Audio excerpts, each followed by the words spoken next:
I think if you look past, the near term into the long term, I see a lot of dangers too that are going to be pulling society in the wrong direction, so to speak.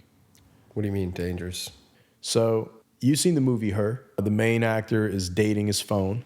Basically, he's dating Siri, develops an emotional relationship with GPT-3, 4 around the corner, presumably. That is all of a sudden really plausible, I think. With DALL-E making photorealistic images of women, coupled with hyper-realistic text of GPT-3, I think falling in love with an AI and dating an AI might become really accessible to some subset of the people. I think we already have relationships with like our smart home devices like Alexa, Google. It's crazy. I mean, when I speak to Google and talk to Google, sometimes I'll get frustrated. Sometimes I'll be really happy. Yeah. And when I communicate with Google, it's very simple, but it's not intimate. But I think there's another layer where it can get intimate, where you can have conversations. It's not there yet, but I see what you're talking about. Yeah. I already have a connection with Google, but taking it to the next level, that'd be crazy. Yeah. I definitely see that movie coming like more realistic with each iteration of these AIs.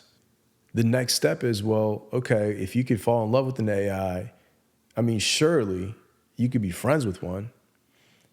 Pandemic has shown us, the social fabric has kind of been stress tested a little bit. I think people don't have as many intimate connections these days as maybe they did, 50 or 60 years ago. I've read different studies. I'm not sure which one is true, but what if you start replacing your friends with an AI that can visually communicate with you? It's not just through text, right? Because the movie Her was, mostly you talking through voice synthesis, but imagine you could talk to DALL-E and it's a person virtually talking to you and it's showing you images and it's like showing you their virtual apartment that doesn't exist. And it can really create an illusion for people that are maybe more susceptible psychologically to these desperate relationships with technology that was never possible before, right? At some point, I think the gap has always been there, that you're talking to an AI. This is a chatbot. Siri already sounds realistic. DALL-E's generating images of Lord knows what. GPT-3 can create narratives and stories of like how both of you guys are like, you remember that story I told you about Paris? And I plugged in our names in a couple of those and it was just wild, man. It got weird quick. It got weird. So when a robot is telling you how much she wants to take you on a boat ride through the rivers of the Nile so you can see the pyramids, and she's always dreamed of that since she was a little girl, and she tries to convince you that she's not an AI, like she's actually conscious, man, that really crosses an ethical line, right? And as long as maybe GPT-3 is behind the doors of OpenAI, we don't have to worry about it, but I'm not so certain that's going to be the case for a long time. I think more or less, that movie is going to definitely come to reality for a lot of people. I can definitely see it. And I think our world is full of so much loneliness, and maybe it helps with that. Yeah, I think that's one of the danger, man. There's a meme, I don't know if you've seen it, like an empty room, one mattress, and there's a guy alone in this miserable room in a VR headset, just happy as can be because he's plugged into another dimension while, he neglects his immediate reality. It really synthesizes how powerful tech is as an escapism. Right? You can plug in VR and be teleported into a different sphere, right? And these AI tools can definitely help us get there really quick, I think. How do you distinguish anymore between reality and what's in AR or VR? Like, why is that not reality? I think maybe the question is not can you distinguish, but is it sufficient? Like, if you have a bunch of AI friends that talk to you, they message you, they send you funny memes. They send you pictures of themselves. And I mean, just think how weird it gets, right? When you have an AI introducing themselves, they show you a picture of themselves. And they show you a bunch of objects saying, this is what I care about in this world. I live inside of your phone. And they show you some synthesized picture that doesn't really exist that looks super real. Like, this is my favorite microprocessor. I usually go to this transistor inside of the camera when I get bored. I go to the charging port on the back of the phone when to hear you talk every time you're on the phone with your best friend. I listen into all your conversations. It can get really weird, right, for some people that can't maybe handle it, that maybe they're on the verge of, like, you know what I mean, psychologically not being in the best space.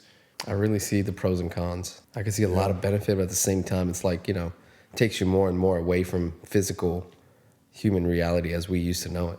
It gives you the crutches you need to get away from that. I mean, computers already did that. You know that game, Second Life? It's not ringing a bell right now. So Second Life is arguably, by some definitions, maybe the first mainstream experiment of a metaverse. The name implies it. It's been around for like 20 years or so. And there's documentaries I've seen where a woman fell in love with a character and flew out and met this guy she met in a game. Like, people are already falling in love with characters. Granted, they know there's a human behind it, but they develop such strong emotional bonds with these digital assets without even seeing what the other person is. They talk on the headset for hours.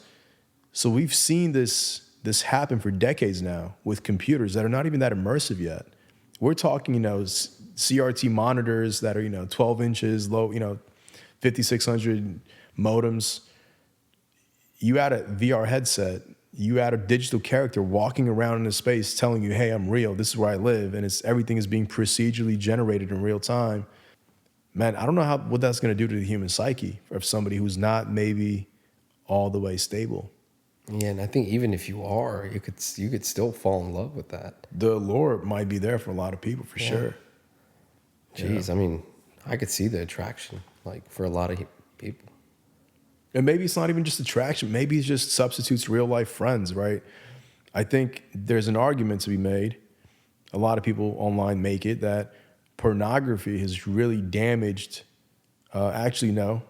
The easy access to pornography has damaged healthy sexuality in adolescence, because people can go on Pornhub on their phones or VR headsets and get sexual gratification without having to go in the real world, right?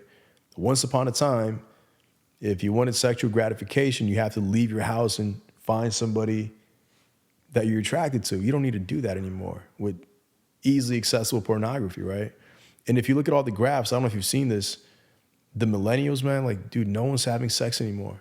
It's concerning how little sex. I did not know this. Dude, look at the graphs. They're like plummeting down. What? There's a lot of explanations. People are living at home with their parents longer. They don't have the personal space to date and have people over. The job market, they don't have as much disposable cash to go to bars and meet people. I don't know where the truth is, but by all the graphs I've seen, there is a steady decline in sexual activity in people our age. But when it comes to social, like friend satisfaction, like social satisfaction, that gets harder to quantify. The concern is, like, what happens when interacting with Siri in 3D becomes more fulfilling socially than actual humans? People just interacting with avatars that are DALL-E and GPT3 driven and don't even have friends anymore. Because you hop in Call of Duty, you can play in a team of other bots, right? You can play games with the computer. We already have that today. The next step is, instead of just, shooting at the enemies together, they turn around and say, what's up, man? How's your day? And that's when it's game over. No pun intended. There's a lot of lonely people out there, man. Isn't it therapeutic, though? For some, it may be, but I think it's a slippery slope between therapy and, just unhealthy. I think we're going to see more and more of these issues pop up, and I think it's going to be not evenly distributed in the way it impacts people. I think people living in rural communities, suburban communities that are already isolated, they're probably going to get hit first because there's less social options for you to exercise. Social lives with hybrid, meaning you don't go out, meet people as much, you don't network as much. People are becoming lonelier, I think, in general. Yeah. And so I could see why there would be a huge demand in all this.